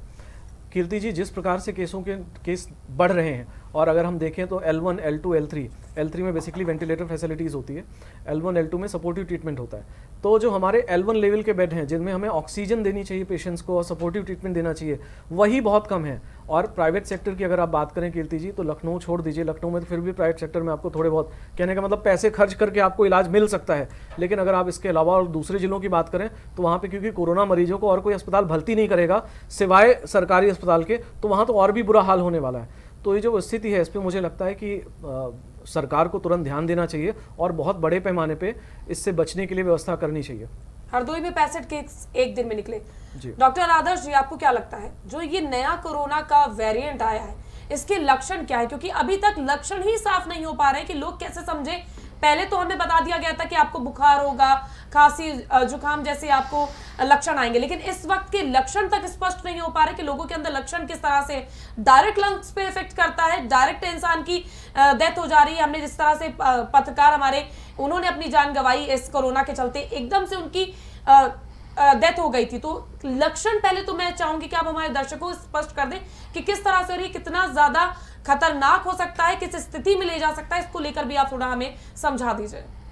जी, मैं बताना चाहूँगा कि जैसे पहले के जो वायरसेस की अगर हम बात करें तो उसमें कुछ सिम्टम जो है दिखाई पड़ रहे थे कि बुखार आ रहा था, गले में खराश हो रही थी, जुकाम, खांसी, ये सारी चीज़ें दिखाई पड़ रही थी। लेकिन जो ये म्यूटेशन के द्वारा, जैसा कि सर ने बताया कि ये जो बाहर से आया हुआ एक म्यूटेंट है, म्यूटेंट मतलब एक अलग तरीके का है। ये हमारे डायरेक्टली अगर हम बात करें नोजल कैविटी के थ्रू या किसी भी ऐसे वाहक के थ्रू जो है हमारे बॉडी में इंसेक्ट हो रहा, और हमारी बॉडी में अभी हम कल की बात करें, एक हमारे जानने वाले मित्र हैं, उनको सडनली जो है अचानक उनकी डेथ हो गई और 2 घंटे के अंदर। तो वो कैसे क्या हुआ? उनको जो है किसी के थ्रू जो है, जैसे वो वायरस नोजल कैविटी के थ्रू रेस्पिरेटरी ट्रैक में गया और रेस्पिरेटरी ट्रैक में जाके वहाँ पे लंग्स के थ्रू डायरेक्ट जो है वो इफेक्ट कर रहा और रेस्पिरेटरी ट्रैक को ब्लॉक कर रहा है। मतलब कहीं ना कहीं वो वायरस इतना ज़्यादा हार्मफुल है कि वो सारे सिम्टम्स को एक्टिवेट होने ही नहीं दे रहा है कि आप थोड़ा भी उसके बारे में ट्रीटमेंट ले सकें या बात कर सकें। ये इतना ज़्यादा हानिकारक और घातक हो रहा है। बिल्कुल, यही घातक, इस कदर ये घातक है, इसीलिए मैं आपसे इस पर पूछना चाहती हूँ, क्योंकि कहीं ना कहीं मैं अपने दर्शकों को ये बताना चाहती हूँ कि ये जो वायरस है ये अपने आप को और स्ट्रॉन्ग करके सामने उजागर हुआ है। आपको वक्त भी नहीं पता चलेगा और ये आपकी कब जान ले लेगा, आपके जो जानने वाले, क्योंकि ऑलरेडी हम 2021 में जो हमने 2020 में हमने जिस तरह से देखा था कि किस तरह से कोरोना ने हमारे जानने वालों की, किसी के माँ, बेटे, बाप, सबकी जाने ली है। तो हम नहीं चाहते कि हम वो स्थिति फिर से उत्पन्न हो, हालांकि वहीं पर हम जा रहे हैं। तो इससे पहले कि हम वो स्थिति को क्रॉस करते हुए और ज्यादा भयावह स्थिति हो, हमें अपनी जिम्मेदारी से मास्क पहनना चाहिए और सैनिटाइज करना चाहिए। केसी जैन जी, हमारी राजधानी लगातार खतरे की ओर बढ़ रही है, इस पर चिंता करने की जरूरत है, इस पर कदम उठाने की जरूरत है, इस पर तत्काल प्रभाव से सरकार को एक्शन लेने की जरूरत है। कीर्ति जी, देखिए, पहली बात तो यह है कि सरकार ने नाइट लॉकडाउन लखनऊ में कर दिया है। लखनऊ के साथ साथ और भी कई बड़े शहरों में लॉकडाउन करने का काम, नाइट लॉकडाउन करने का काम सरकार ने ये इसीलिए किया है जिससे कि नाइट में लॉकडाउन के बाद में सड़कों को, बसों को और जो स्टाफ इस तरीके के हैं, इस तरीके के स्पॉट्स हैं जहाँ पे कोरोना का खतरा फैलने का सबसे ज्यादा खतरा रहता है, उन स्थानों को सैनिटाइज किया जा सके। साथ ही साथ हमको बीच में 12 घंटे का 14 घंटे का टाइम मिल जाए, जिससे कि वहां पे वो संक्रमण तुरंत फैलने भी ना पाए और जो सैनिटाइजेशन हो उसका असर लंबे समय तक रहे। दूसरी बात यह है कि ठेले वाले, खुंचे वाले या सड़क के किनारे जो चाट के ठेले लगते हैं, वहां पे जो भीड़ लगती है, वहां पे भी मास्क का सैनिटाइजर के लिए दिशा निर्देश जारी किए गए हैं और कूड़े के निस्तारण के लिए भी दिशा निर्देश सीधे सीधे जारी किए गए हैं। साथ ही साथ ये कि जो हॉस्पिटल्स की व्यवस्था पे आपने जो सबसे ज्यादा जोर दिया, उस पर पूरा ध्यान सरकार का भी है। सरकार लगातार L1, L2, L3 लेवल के हॉस्पिटलों को लगातार बढ़ा रही है और उसमें प्राइवेट हॉस्पिटलों का भी सहारा ले रही है। बेड्स जो है उनकी संख्या प्रतिदिन जो है 100-200 बेडों की व्यवस्था अतिरिक्त सरकार कर रही है और उसके लिए हर तरीके के दिशा निर्देश भी जारी किए। सरकार ने बजट भी अतिरिक्त जारी किया है और ये भी कहा है कि मेडिकल सुविधाओं के लिए किसी भी तरीके से माननीय मुख्यमंत्री योगी आदित्यनाथ जी ने अधिकारियों के साथ बैठक में ये चीज स्पष्ट की है कि किसी भी तरीके की मेडिकल सुविधाओं के लिए पैसे की कमी नहीं होने दी जाएगी। ठीक है, अभी बात हो रही क्या है प्राइवेट, की। ठीक है, एक सेकंड, मैं आपको माफ कर रही हूँ, मैं आपको टोक रही हूँ, माफ कीजिएगा मुझे, लेकिन क्या जैसे प्राइवेट स्कूलों के लिए फीस माफी की सरकार ने लगातार दावे किए थे और बात की थी, क्या उसी तरह से प्राइवेट अस्पतालों में भी जिस तरह से धन उगाही के लिए ये 2 लाख रुपए, 5 लाख रुपए का इलाज, इसकी जो चीजें हैं इस पर भी सरकार सिर्फ दावे करेगी? हेलो केसी जान जी, आपको आवाज आ रही है? हेलो, ठीक है, केसी जान जी को शायद तक हमारी आवाज नहीं आ पा रही। जी मिल रही, ठीक है। केसी जान जी, मैं ये पूछ रही थी आपसे कि जैसे प्राइवेट स्कूलों के लिए फीस माफी पर सरकार ने तमाम दावे किए थे, क्या उसी तरह प्राइवेट अस्पतालों में बेड बढ़ाने के बाद जिस तरह से उनकी महंगी फीसें हैं कोरोना को लेकर, उनकी जो प्राइवेट अस्पतालों की जो मोटी रकमें हैं, क्या उस पर भी सरकार सिर्फ दावे करेगी या उस पर एक निर्धारित रखा जाएगा कुछ फीस का दायरा? कीर्ति जी, देखिए, इसके पहले भी जब कोविड की पहली लहर आई थी तब भी ये शिकायत मिली थी कि 1-1 लाख रुपए पर डे के हिसाब से प्राइवेट हॉस्पिटल धन की वसूली कर रहे हैं और ये बात सही कहीं पे सही भी पाई गई। लेकिन उसके बाद में हॉस्पिटलों पे कार्रवाई करने के साथ साथ एक निश्चित किया गया कि देखिए, ऑक्सीजन का चार्ज इतना, बेड का चार्ज इतना और कुल मिलाकर के 10,000 रुपए पर डे के से ज्यादा आप जो कोविड पेशेंट है उनसे आप इससे ज्यादा नहीं ले सकते। और उसके बाद में शिकायत करने पे उन हॉस्पिटलों पे कार्रवाई भी की गई, लेकिन हॉस्पिटलों ने भी हॉस्पिटलों के अंदर भी चेतना आई कि उनके हॉस्पिटल कहीं सीज ना हो जाए और जो मेडिकल की सुविधाएं वो अभी तक लोगों को दे रहे हैं या मेडिकल का उनका जो कारोबार, अब तो कारोबार बन गया है मेडिकल का, तो वो कहीं बंद ना हो जाए। तो ऐसे में सरकार ने पूरी शक्ति से वहां पे काम किया और वो शक्ति अब भी जारी रहेगी। दूसरी बात, मैं एक बात और कहना चाहूंगा कि अभी आपने एक बात का जिक्र किया कि प्रियंका गांधी जी ने ट्वीट किया है कि उत्तर प्रदेश में ये स्थितियां हैं, लखनऊ में ये स्थितियां हैं। प्रियंका गांधी जी को महाराष्ट्र में भी देखना चाहिए। अगर 1 लाख केसेस पूरे भारत देश में आ रहे हैं, केसी जान जी, राजनीति नहीं, प्लीज राजनीति नहीं, क्योंकि इतना संवेदनशील मुद्दा है, मैं इस पर राजनीति नहीं करना चाहती हूँ। बिल्कुल, देखिए, जवाब सुनना पड़ेगा आपको। आपने सवाल खड़ा किया है, नहीं, स्थिति महाराष्ट्र में भी है, स्थिति पंजाब में भी है, स्थिति असम में भी है और स्थिति पश्चिम बंगाल में भी बिगड़ेगी। कैसे जा रहा है कि वहाँ पे ऐसी स्थिति है, उनको वहाँ नहीं दिखाई दे रहा है। फिर मैंने कहा स्थिति पंजाब में भी है, स्थिति असम में भी है, पुडुचेरी में भी है, जहाँ रैलियां हो रही हैं। लखनऊ में चिता रही, लखनऊ में जहाँ सबसे अच्छी व्यवस्था है वहां पे चिता रही हैं और जहाँ पे 60,000 केसेस आ रहे हैं वहां पे नहीं चिता रही हैं। यही समाजवादी पार्टी के मुखिया, यही प्रियंका गांधी लगातार कह रहे थे। फिर मैं केसी जान जी आपसे माफी चाहती हूँ, लेकिन मैं इस मुद्दे पर राजनीति करने के मूड में नहीं हूँ। कर रही है तो क्या होगा? नहीं, प्लीज, मैं इस तरह के जवाब की उम्मीद नहीं रखती हूँ कि आप इस तरह के जवाब दीजिए। लॉकडाउन क्यों लगा दिया? हमारी जनता यहाँ पर राजनीति देखने के लिए नहीं बैठी हुई इस मुद्दे पर। नहीं, सुनिए, लापरवाही किसने पैदा की? देखिए, जो हमारा नेता होता है, जिसको हम आदर्श मानते हैं, उसकी बातों को जनता फॉलो करती है, उसके आदर्शों को जनता मानती है। यही बोला था मैंने, ऐसे में जिसको फॉलो करती है उसको सामने आके ये चीज बोलना चाहिए। जी, बात खत्म हो जाती। वहां पे प्रियंका गांधी ने क्या ट्वीट किया, किस तरह की स्थिति, क्योंकि स्थिति वो है। या अखिलेश यादव जी ने कहा ये भारतीय जनता पार्टी की वैक्सीन है, हम तो नहीं लगवाएंगे वैक्सीन। ये आप क्या कर रहे हैं? ये आप भ्रम पैदा कर रहे हैं ना। अरे कुछ तो आपके समर्थक हैं, 1 लाख, 2 लाख, 10 लाख कुछ आपके समर्थक हैं, उनके बीच में आप मैसेज क्या देना चाहते हैं? वो बेहद निंदा योग्य है जिस तरह से उन्होंने वो बयान दिया था। केसी जैन जी, वो बेहद निंदा योग्य है उन्होंने जिस तरह से बयान दिया था, लेकिन इस समय आप भी वही काम कर रहे हैं। आपको नहीं, मैं काफी स्थिति चेता किस रहा तरह हूं। से खराब मैं हो चेता रही है, रहा हूं। हमारी देखिए, राजधानी मैं खतरे चेता में रहा है, हूं। हमें उसे मैं बचाना है, उसकी हमारे तुलना नहीं लोगों कर की रहा जानों हूं। को बचाना है। कीर्ति जी मैं तुलना नहीं कर रहा हूं, मैं वही बात कह रहा हूं कि जो नेता होते हैं, नेता का मतलब ये है कि आपको जो लोग आदर्श मानते हैं, आपकी बातों को लोग फॉलो करते हैं। आप वो बात कहेंगी, वो बात मैं कहूंगा। यही चीज लेकिन मैं अगर कहना वही चाह बात रही हूँ। अगर योगी मैं आदित्यनाथ जी राजनीतिक कह मुद्दे दें- पर आऊंगी नहीं, तो वही असम बात- पश्चिम देखिए, बंगाल जो में बात- जिस तरह से रैलियां हो रही है जो उस पर भी opinion- सवाल खड़े होंगे फिर केसी जैन जी। सुन लीजिए, मेरी बात भी आ जाए। आपके सवाल आ गए, मैं कुछ गलत नहीं बोल रहा हूं, मेरी बात तो सुनिए। मैं क्या कहना क्या चाहता हूं। आधी बात का अर्थ अलग होता है, पूरी बात का अर्थ अलग होता है। मैं वही कह रहा हूं कि देखिए, जो भी जनप्रतिनिधि हैं, जो भी नेता है, नेता मतलब जनप्रतिनिधि, और आपको जनता ने चुन करके भेजा है। जनता जो है अपनी जान की लड़ाई लड़ रहा है, जोखिम उठा रहा है। ऐसे में आपको ऐसे दिशा निर्देश देने चाहिए, ऐसी बातें करनी चाहिए, चाहे किस पार्टी का रहता हो, चाहे भाजपा का हो, सपा का हो, कांग्रेस का हो, जिससे कि इस महामारी से हम लड़ सके। उनको ये दिशा निर्देश देना चाहिए, ये बात अपने जनता से कहना चाहिए कि मास्क और सैनिटाइजर का उपयोग ज्यादा से ज्यादा आप करें। ये लड़ाई कोविड से है, ये लड़ाई किसी पार्टी से नहीं है। ये बिल्कुल। लड़ाई तो बीमारी से है, और बीमारी में किसी भी पार्टी का हो, किसी पार्टी के नेता को देख करके बीमारी थोड़ा पकड़ेगी।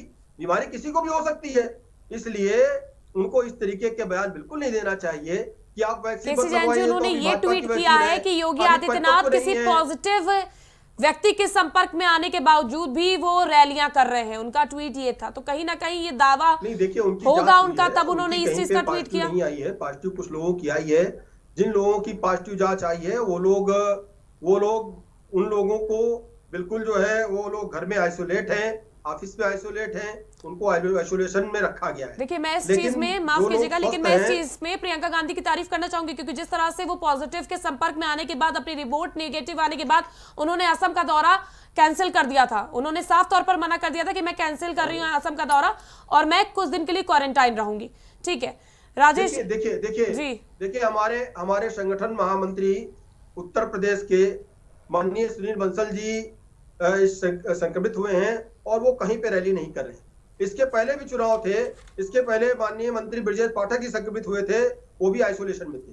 तो देखिए, ये तो स्वयं की जिम्मेदारी है, स्वयं की जीवन की रक्षा भी करनी है, साथ ही साथ आम जनता के जीवन की रक्षा भी करनी है। ये तो नेताओं की मुख्य जिम्मेदारी है, और ये संविधान भी उनको ये शपथ दिलाता है कि आप आम जनता के प्रति, आम जनता के अधिकारों के प्रति, ठीक है, थैंक यू केसी जैन जी। ठीक है, उनके लिए काम करेंगे। ठीक है केसी जैन जी। राजेश जी, आप कुछ बोलना चाह रहे हैं, लेकिन मैं आपसे एक और सवाल कर लेती हूँ और अपनी बात को आप कंप्लीट भी करिएगा। रात के लॉकडाउन की बात करी है इन्होंने, नाइट कर्फ्यू की बात करी है। जब जनता कुछ नहीं कर रही होती है तब नाइट कर्फ्यू लगाया जा रहा है, तो क्या ये सिर्फ एक तरह का, क्या हम ये ना कह लें कि, मेरे कहने का तात्पर्य सिर्फ ये, क्या ये सिर्फ एक ढोंग नहीं है कि जनता को बताने के लिए कि हाँ हम कुछ कर रहे हैं इसलिए नाइट कर्फ्यू लगा दिया गया? हालांकि ये मैं जानती हूँ कि लॉकडाउन नहीं लगा सकते हैं, क्योंकि लॉकडाउन से भी जिस तरह की हमारी जीडीपी गिरी है और जिस तरह से अर्थव्यवस्था पर भारी चोट पड़ती, लॉकडाउन लगाना एकमात्र उपाय नहीं है। लेकिन वो स्थिति जब 98,000, जब पीक पर थे हम, तब 98,000 केसेस आ रहे थे, तब 4 महीने का लॉकडाउन लगा था, और अब 1 लाख केसेस आ रहे हैं। तो लॉकडाउन की स्थिति तो आ रही है, लेकिन नाइट कर्फ्यू ये क्या मायने रखता है? कीर्ति जी, आप बिल्कुल ठीक कह रही हैं। जिस प्रकार से सारे शैक्षणिक संस्थान दिन में बंद हैं, लेकिन सिनेमा हॉल्स खुले हुए हैं, मॉल्स खुले हुए हैं, मुझे लगता है ये जो लॉकडाउन है इसका रीज़न एक साइंटिफिक होना चाहिए कि आप क्या अचीव करना चाहते हैं। आप अगर मूवमेंट रिस्ट्रिक्ट कर रहे हैं तो क्या अचीव करना चाहते हैं। बेहतर होता कि जो अननेसेसरी आउटडोर एक्टिविटीज़ हैं उनको स्टॉप किया जाता, उनको रोका जाता। जिस प्रकार से दिन में भर भर के भीड़ें उमड़ रही हैं बाज़ारों में, आप देख रहे हैं। कीर्ति जी, मैं बहुत अफसोस के साथ कहना चाहूँगा कि हमारा जो देश है और इसके जो लोकतांत्रिक देश के जो चुने हुए नेता हैं, उनका जो साइंटिफिक टेम्परामेंट है वो बहुत ही कम है और बहुत ही बुरे दर्जे का है। हमारे यहाँ इतने भारी संख्या में केसेस आ रहे हैं, 1 लाख से ऊपर आ रहे हैं। हम अभी भी कुंभ मेला चल रहा है हमारे यहाँ, कोई रोक टोक नहीं है। ट्रेन्स चल रही हैं, जिन राज्यों में चुनाव हैं उनमें रैली हो रही है, और रैली में दोनों लोग शामिल हो रहे हैं, ना सिर्फ पक्ष के या विपक्ष के। तो कहीं ना कहीं जब जिसे हम बोलते हैं ना राजेश जी, इसे कॉन्फ्लिक्ट ऑफ, पश्चिम बंगाल में, पुडुचेरी में इसको कॉन्फ्लिक्ट ऑफ, इसको कॉन्फ्लिक्ट ऑफ इंटरेस्ट बोलते हैं। कि जब आपको लगता है कि इस स्थिति में आपने अगर ऐसा फैसला लिया तो इससे आपको नुकसान हो सकता है, तो उस स्थिति में आप लेने से बचते हैं, ना कि जन भावना के हिसाब से या जन कल्याण के हिसाब से अगर आप फैसले लेते हैं। दूसरी बात, बंसल जी की जैन साहब की जानकारी के लिए बता दूं कि RT-PCR टेस्ट जो किया जाता है, वो टेस्ट जिस दिन आपको लक्षण आते हैं या जिस दिन आपको लगता है कि आपको कोरोना हो गया है, आपको सिम्टम्स आते हैं, उसके 5 दिन पहले से आप वायरस बहुत भारी मात्रा में निकाल रहे होते हैं। बिल्कुल। और बंसल साहब मीटिंग अटेंड करके 4 घंटे बाद जब उन्होंने सैंपल कराया था, वही सैंपल पॉजिटिव आया। इसका मतलब ये उसके 4 घंटे पहले वो जिस भी प्रेमिसेस में थे, जिस भी रूम में थे, विदाउट मास्क अगर रहे हैं तो बाय डिफॉल्ट उनके साथ क्लोज कांटेक्ट में जितने भी लोग आए हैं वो एक्सपोज हो चुके हैं।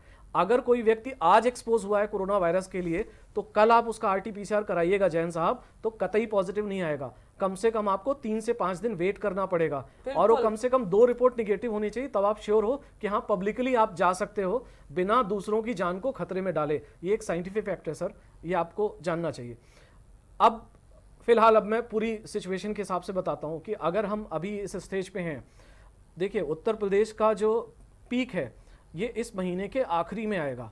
अभी अप्रैल की शुरुआत है, अभी इस महीने के आखिरी में हमारा पीक आने की उम्मीद है। तो हमारे पास अभी भी समय है जैन साहब। हमें चाहिए कि हमारी जो स्ट्रैटेजी है कि हम सेंटर पे बुला के वैक्सीनेट कर रहे हैं लोगों को, हमें चाहिए कि जैसे, क्योंकि ये वैक्सीन बाय एंड लार्ज बहुत सेफ है, वैक्सीन एसोसिएटेड एडवर्स रिएक्शन की वजह से लोगों की मौतें बहुत कम हुई, ऑलमोस्ट नेग्लिजिबल हैं। तो हम ये वैक्सीन जो हमारे ज़रूरतमंद हैं, जो बुज़ुर्ग लोग हैं, उनको घर पे जाके डिलीवर करा सकते हैं, जैसे हम लोगों ने पोलियो वैक्सीन्स डिलीवर कराई थी।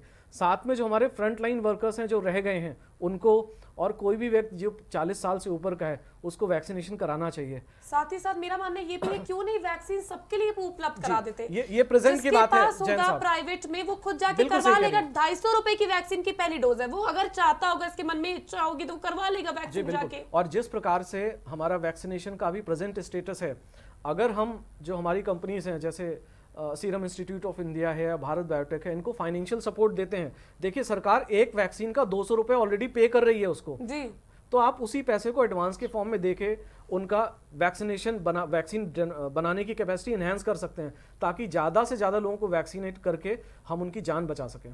बिल्कुल सही बात बोली आपने राजेश जी, और मुझे भी लगता है कि वैक्सीनेशन पर जोर देना चाहिए और पहले अपने घर का बचाव कर ले, फिर दूसरे के घर पे हम जाकर उन्हें भी प्रोटेक्ट करने की पूरी हमारी, ये तो हमारे संविधान में रहा है, हमारे अंदर यह बचपन से हमें सिखाया गया है कि औरों के लिए भी करो, लेकिन पहले खुद को तो संभाल ले, पहले खुद के घर को तो सेव कर ले, उसके बाद हम औरों पर जाते हैं तो हमें अच्छा लगेगा। क्या लगता है आपको डॉक्टर आदर्श जी कि किस तरह से हालात सुधरेंगे? हम बताना चाहेंगे, जैसे हम प्राइवेट नर्सिंग होमों की बात कर रहे थे, आपने जैसे बताया कि वहाँ की बहुत महंगी महंगी फीसें होती हैं, 1 लाख रुपए पर डे का भी बहुत बहुत पड़ता है। अगर सरकार अपने एक प्रतिनिधि रखे कि वो हर एक हॉस्पिटल पे रहेगा, जैसे सरकार के पास बहुत से लोग हैं, इतने फालतू इधर उधर घूमते रहते हैं, और एक प्रतिनिधि के लिए रख दे कि वो पूरा जो है उस हॉस्पिटल को मॉनिटरिंग करेगा और पूरा जो है हेड ऑफिस को वो उसको इन्फॉर्म करेगा। ऐसे अगर सारे हॉस्पिटलों में कर दिया जाए कि वहाँ पे क्या हो रहा है, फीस कितनी ली जा रही है, कितना पैसा लिया जा रहा है, और जो सरकार अपने पास से दवाएं, ऑक्सीजन सारी उपलब्ध करा सकती है वो अपने स्वास्थ्य से मुहैया कराए, और बाकी जो हॉस्पिटल से आ रहा है वो हॉस्पिटल का, तो दोनों लोग मिलके अगर इस मुद्दे पर बात करें तो उसको जो है काफी हद तक जो है इससे राहत पाई जा सकती है। बिल्कुल आप इसकी बात कर रहे हैं, हालांकि अभी तो टेस्टिंग में ही नहीं पता चलता है, कहीं 1600 फीस है, कहीं 2500 फीस है टेस्टिंग आरटी-पीसीआर की, कहीं कितनी है, कहीं पॉजिटिव आता है, केजीएमयू में जो नेगेटिव आता है। अभी के केसेस ये सामने आए हैं इस तरह के कि अगर एक जगह टेस्ट कराया वहां नेगेटिव, एक जगह कराया पॉजिटिव, तो लोग इस वजह से नहीं करा रहे कि अरे ये तो पॉजिटिव निकाल देंगे मेरा, मैं कराऊंगा ही नहीं। लोग तो इस डर से भी नहीं करा रहे हैं आदर्श जी। देखिए ऐसा है कि अगर हम बात करें, कुछ ऐसी भ्रांतियां लोगों में हैं, लेकिन क्योंकि ये हर आदमी के सामने जो है पहली बार जो आज टेस्टिंग कर रहे हैं उनके लिए भी एक नया चैलेंजिंग है, उनको भी पहली बार जो है उस चीज़ का जो है टेस्टिंग करना पड़ा है, और वो चीज़ें धीरे धीरे क्लियर हो रही हैं, और अब हमारे यहाँ के लोगों को, वैज्ञानिकों को और पैथोलॉजिस्टों को ये कंफर्म हो चुका है कि ये किस टाइप से दिखता है और टेस्टिंग में पॉजिटिव और निगेटिव क्या है। जो डिफ्रेंसिएशन पहले रहते थे अब वो ज़्यादातर नहीं रह गए हैं, लेकिन इसमें अगर प्राइवेट लैब्स और सारी चीज़ों को इंक्लूड जैसे किया गया था, अगर वो फिर से लाया जाए तो हम काफ़ी हद तक, क्योंकि अब जिस हिसाब से टेस्टिंग पहले हो रही थी उस हिसाब से टेस्टिंग नहीं हो रही है। बहुत से लोग पता करते हैं भैया टेस्टिंग कहाँ पे हो रही है, नहीं लोगों को पता है, ठीक है, तो इसलिए उनको जो है लापरवाही कर जाते हैं कभी कभी। इस टाइप के टेस्टिंग के कैंप लगाने चाहिए, जिसको टेस्टिंग कराना होगा वो टेस्टिंग करा लेगा और अपने आप को उस चीज से बचाया जा सकता है। बिल्कुल। साधना जग्गी जी, क्या लगता है आपको? आप ये चीज कह रही थी कि हालत सही है, योगी सरकार ने कहीं ना कहीं कदम उठाए हैं, बिल्कुल उठाए हैं, लेकिन अभी जो हम स्थिति देख रहे हैं, प्राइवेट लेबोरेटरी को टेस्टिंग के लिए मना कर दिया है। ये क्यों मना किया गया? जिस समय पे हमें टेस्टिंग ट्रैकिंग पर सबसे ज्यादा जोर देना है, उस टाइम पर आपने प्राइवेट अस्पतालों में टेस्टिंग रोक दी है। सरकारी में करा रहे हैं, उसमें भी सीमा इतनी ज्यादा लोगों की कतारें लग चुकी हैं कि लोग परेशान हो चुके हैं। 2-2 दिन में टेस्ट रिपोर्ट्स आ रही हैं, उस 2 दिन में वो कितने लोगों से मिल रहे हैं, किस तरह की स्थिति होगी, और खतरनाक स्थिति में जा सकते हैं। तो अरेंजमेंट्स को कहीं ना कहीं बढ़ाना चाहिए, ट्रैकिंग टेस्टिंग पर जोर देना चाहिए। और जो प्राइवेट लेबोरेटरी को बंद कर दिया गया है ये कह के कि वहां पर कुछ रिजल्ट आ रहे हैं, धन उगाही कर रहे हैं, तो उस पर नजर बना के रखनी चाहिए। बिल्कुल सही कह रही हैं आप। प्राइवेट जो लैब्स हैं वहाँ पे पॉजिटिव रिजल्ट्स भी दे जा रहे हैं, मैनिपुलेट भी हो रहा था, इसीलिए सरकार ने उसको बंद किया। परंतु कैंप्स लगा के, बीच में तो पूरी जगह कैंप्स लगे हुए थे, हम लोग बिल्कुल एक इतनी अच्छी जगह आ गए थे कि पूरा वर्ल्ड हमारा एग्जाम्पल दे रहा था कि भारत ने जिस तरीके से, इवन अपना अमेरिका ने हमारी तारीफ की कि जिस तरीके से भारत ने कोरोना को कंट्रोल किया, कहीं नहीं हुआ। परंतु यहाँ पर मैं ये कहना चाहूंगी, चैरिटी बिगिंस एट होम। सबसे पहले हम स्वयं को देखें, फिर हम अपने परिवार को देखें, फिर हम अपने आसपास की गली मोहल्ले को देखें। अगर हम यहाँ से शुरू करते हैं, और हमारा देश जो है नेचुरोपैथ आयुर्वेद का देश है, मैंने खुद नेचुरोपैथ और आयुर्वेद किया हुआ है, तो मैं यहाँ दर्शकों को ये बताना चाहूँगी कि जैसे कि अभी डॉक्टर साहब ने कहा कि हमारे नाक से डायरेक्ट वायरस जा रहा है और लंग्स पर सीधा जा रहा है। तो अगर हम लोग हर डेली जो व्यक्ति बाहर जा रहा है 2 बार वो स्टीम ले ले, 150-150 रुपए के स्टीमर आते हैं मार्केट में, 200-200 रुपए के स्टीमर है जिनकी बस आपने प्लग किया और आपके अंदर स्टीम चली जाती है, वो ले लें। उसमें थोड़ा सा विक्स डाल दें, हल्दी का पानी आप नॉर्मल पानी की जगह हल्दी का पानी लीजिए, आप देखिए वायरस नहीं जाएगा। मतलब मैं कुछ चीजें ऐसी बता रही हूँ, आई एम नॉट मतलब बहुत अच्छी चीजें आप बता रही हैं। और बीटाडाइन 5% का अगर आप मार्केट में अवेलेबल है, अदरवाइज आप बड़ी लेना चाहें 215 रुपए की वो शीशी आती है बीटाडाइन की, जिसको आप पानी में 2 ड्रॉप्स डालिए गर्म पानी के, और जब आप रात में जाइए उसके गार्गल कर लीजिए, आपको 60 to 70% प्रोटेक्शन मिल जाएगा बीटाडाइन से। जल नेती आप करें तो उसमें आधा ड्रॉप, जल नेती तो सभी को आती है, वो आप आधा ड्रॉप उसमें डालिए बीटाडाइन का और उससे जल नेती कर लीजिए। और यहाँ पे मैंने ये पाया है कि आपकी रामदेव का जो किट है वो बहुत इफेक्टिव है। नोज में अगर हम लोग डेली ऑयल डाल लें, आइदर इट्स बादाम रोगन या रामदेव वाला ऑयल है या षडबिंदु के नाम से हमारे आयुर्वेद में ऑयल आता है, 1-1 ड्रॉप, तो आपका जो वायरस है वो आगे नहीं बढ़ेगा। तो मैं तो अपने दर्शकों को यही कहना चाहूंगी, हर टाइम सैनिटाइजर लेके चले, क्योंकि देखिए आप घर भी नहीं बैठ सकते, आपको अपना परिवार भी चलाना है। फालतू की सोशलाइजिंग नहीं होनी चाहिए, बिल्कुल भी नहीं होनी चाहिए, उस पर पूरी तरह बैन होना चाहिए। सिर्फ जो लाइवलीहुड के लिए हम लोग कर रहे हैं वो हमारे लिए अलाउ होना चाहिए। और जहाँ पे जैसे जो भी संस्थान है इंक्लूडिंग एवरीथिंग, वहाँ पे स्ट्रिक्टली जैसा हमारे डॉक्टर साहब ने कहा कि सरकार का प्रतिनिधि रहे और वो जांच करे। प्राइवेट हॉस्पिटल पे मैं जैन साहब से रिक्वेस्ट करना चाहूँगी कि सरकार की तरफ से एक प्रतिनिधि बिठाया जाए, और जो मतलब हमारी बहुत सारे ऐसे लोग हैं जो स्वयंसेवी हैं, जो ये सेवा देना चाहते हैं, जो ये जांच करें कि क्लाइंट से, क्योंकि जागरूकता नहीं है। जब आदमी को, जो गरीब व्यक्ति को कोरोना पता चलता है, बस ही उसको वो अपना दिमाग की सोचने की शक्ति तक गवा बैठता है कि कोरोना हो गया, आगे क्या होगा मेरा, फंड्स मेरे पास नहीं है, जेवर तक बेच देता है। तो वहां पर अगर कंट्रोल हो जाए, तो उनके पास आखिरी उपाय जेवर बेचने का है, तो वो उसको भी बेच के कर लेकर बिल्कुल सही। तो वहां, लेकिन वहां पे उसका वो चीज सक्सेस होनी चाहिए, क्योंकि अपनी जान सबसे प्यारी है, अपने बच्चे की, अपनी पत्नी की, अपने परिवार की, अपने पति की, अपने माँ बाप की। और नई जनरेशन को मैं ये कहना चाहूंगी, जो बिना मास्क के घूम रहे हैं उनको नहीं होगा, उनकी इम्यूनिटी बहुत स्ट्रांग है, परंतु वो अपने पेरेंट्स के लिए देखें और अपने छोटे बच्चों के लिए देखें ताकि उनको ना हो। हम लोगों को यहाँ पे जागरूकता कैंप चलाने बहुत आवश्यक है, सरकार के साथ और समाज के साथ और स्वयंसेवी संस्थाओं के साथ हाथ में हाथ मिला के चलना आवश्यक है। जो हमारे यहाँ कितने लोगों ने खाना बांटा, करोड़ों में खाना बांटा है जब ये लॉकडाउन हुआ था, अब वो सब संस्थाएं सामने आए और जागरूकता अभियान चलाएं। मेरी सबसे रिक्वेस्ट है हाथ जोड़कर कि हमें खत्म करना है कोरोना। सबसे साधना जी, आपने अच्छी बात करी कि आयुर्वेद सबसे बड़ा हमारा हथियार बहुत अच्छा, मैंने मैम और इसके जरिए हम मेरा पहले भी जब कोरोना वायरस स्टार्ट हुआ था तब भी हम इसके जरिए जो हम लोगों ने जीत हासिल करी थी, जिस तरह से हम लोगों ने काढ़ा और इन तमाम चीजों पर जिस तरह से गिलोय का काढ़ा कितना इफेक्टिव है कर रहे थे, तो उसको कहीं ना कहीं लोगों ने बंद कर दिया। तो उसे फिर से शुरू करने की जरूरत है और अपने आप को प्रोटेक्ट करने की जरूरत है। लेकिन साधना जी, जिस तरह से हमने पोलियो जब था, हम लोग ने उसके प्रति अभियान चलाकर घर घर जाकर पोलियो ड्रॉप्स दिए गए, इस पर जागरूकता फैलाई गई, वैसे ही हम कोरोना को लेकर भी घर घर जाके टेस्टिंग पर जोर दे बिल्कुल, सकते हैं। सबको सरकार अगर लगाइए। ये करे तो मुझे लगता है कि हम बहुत ही जल्दी कहीं ना कहीं कोरोना से कंट्रोल कर लेंगे। कंट्रोल कंट्रोल बहुत कर जल्दी लेंगे। कंट्रोल हम कर पाएंगे, विजय क्योंकि नहीं मैं पा लगातार सकते, ट्रैकिंग है ना? टेस्टिंग बट पर जोर कंट्रोल दे कर रही हूँ। लेंगे। ठीक है, आदर्श जी आप कुछ कहना चाह रहे हैं? जी, मैं बताना ही चाह रहा हूं कि अगर हम वायरस के बारे में बात करें तो एक सिंपल सा, अगर किसी को जुकाम हो जाता है तो उससे जो एक इन्फ्लुएंजा वायरस होता है वो हमें प्रभावित कर देता है और उससे लोगों की मौत हो जाती है। मीन्स यहाँ पे बेसिकली डिपेंड करता है कि अगर आपके बॉडी की इम्यूनिटी स्ट्रांग है तो उस वायरस से आप बहुत बेहतर तरीके से लड़ सकते हैं। जिंक लीजिए, विटामिन सी डेली लीजिए, कितना इसलिए सस्ता है सब। आपको जो भी इम्यूनिटी को लीजिए। बूस्ट अप करने वाली चीजें हैं उनको ज्यादा से ज्यादा इस्तेमाल करना है, ताकि वो वायरस अगर आपके संपर्क में आता भी है और अगर आपकी बॉडी इम्यूनिटी स्ट्रांग है तो वो आप पे हावी नहीं हो पाएगा। ठीक है, डॉक्टर राजेश आपका क्या कहना है? थोड़ा सा जल्दी, क्योंकि मुझे समय की कमी है, तो लास्ट में आप हमारे दर्शकों से क्या अपील करना चाहते हैं, किस तरह से वो अपने स्वास्थ्य को ध्यान में रखते हुए, उनको हालांकि मास्क तो जरूरी है, लेकिन आपका क्या संदेश है उनकी तरफ?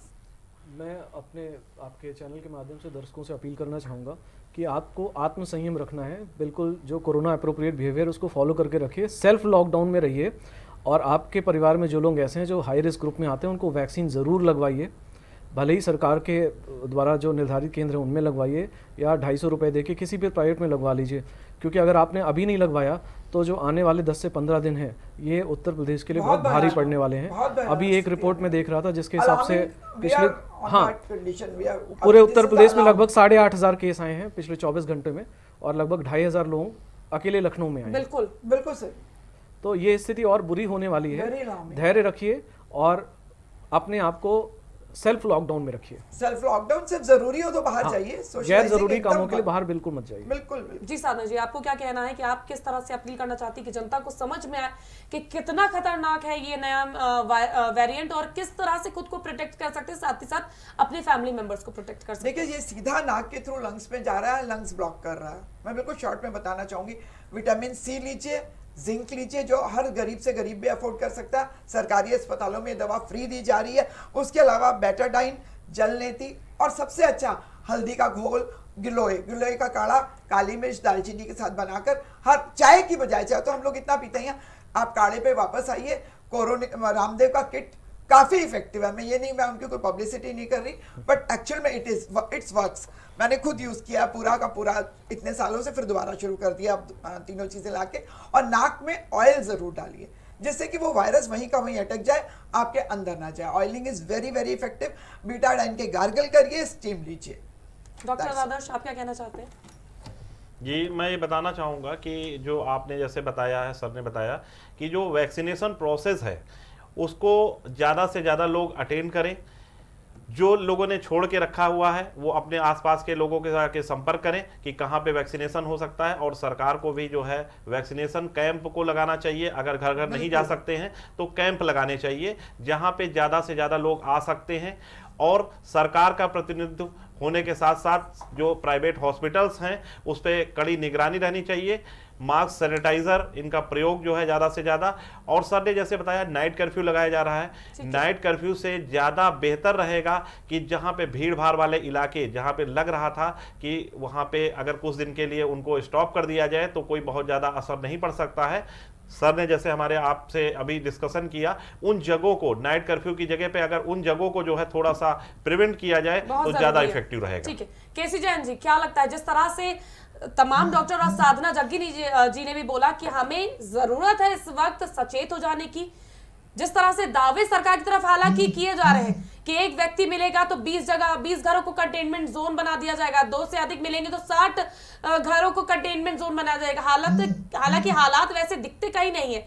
तो ग्राउंड पर उतरिए, चीजों को समझिए, अपने दावों को देखिए, कितना आपके जो नीचे स्तर के जो भी लोग हैं जो काम कर रहे हैं वो कितना इस पर कार्य कर रहे हैं। केसी जैन जी आपको आवाज आ रही है? I think not. नोट ठीक है, किया। केसी जैन जी को शायद तक हमारी आवाज यहाँ आ रही है, तो बहुत बहुत शुक्रिया आप सभी का हमारे साथ प्राइम डिबेट पे हमारा इतना अच्छी डिबेट करने के लिए और साथ ही साथ तमाम चीजों पर जानकारी हमारे दर्शकों को देने के लिए। हालांकि हमारा डिबेट पे ये विषय चुनने का ये नहीं होता है कि हम आपको किसी भी तरह से परेशान करें, लेकिन सचेत करने की जरूरत है। जिस तरह से कोरोना लगातार घातक होता जा रहा है और लगातार इसकी जो स्थिति है वो भयावह होती जा रही है, इस पर लगाम लगाने की जरूरत है और समझने की जरूरत है कि कोरोना, अगर आप वैक्सीन तो हमारी है ही है, लेकिन सबसे बड़ी वैक्सीन हमारा मास्क, सैनिटाइजेशन और सोशल डिस्टेंसिंग है। तो आप मास्क लगाए रहें, हाथों को बार बार धोएं और सोशल डिस्टेंसिंग यानी कि 2 गज की दूरी का पालन जरूर करें। इसी से कोरोना आपसे दूर रहेगा और आप अपने घर जाते वक्त कोरोना को साथ लेकर नहीं जाएंगे। साथ ही साथ आयुर्वेद जो है वो सबसे बड़ी हमारी हथियार है, सबसे बड़ा, तो उसको हम आगे लेकर बढ़ते हैं और उस पर आगे काम करते हैं। जिस तरह से हमने काढ़ा पिया था, हल्दी वाला दूध और तमाम चीजों का उपयोग करा था, वो दोबारा से करते हैं और कोरोना को मात देने में एक कदम और आगे बढ़ाते हैं। फिलहाल के लिए बस इतना ही। मैं आप सबसे अपील करूंगी कि आप मास्क जरूर पहने और सैनिटाइज करते रहें। हम फिर हाजिर होंगे देश और दुनिया की तमाम खास खबरों के साथ। आप कहीं मत जाइए, देखते रहिए प्राइम टीवी।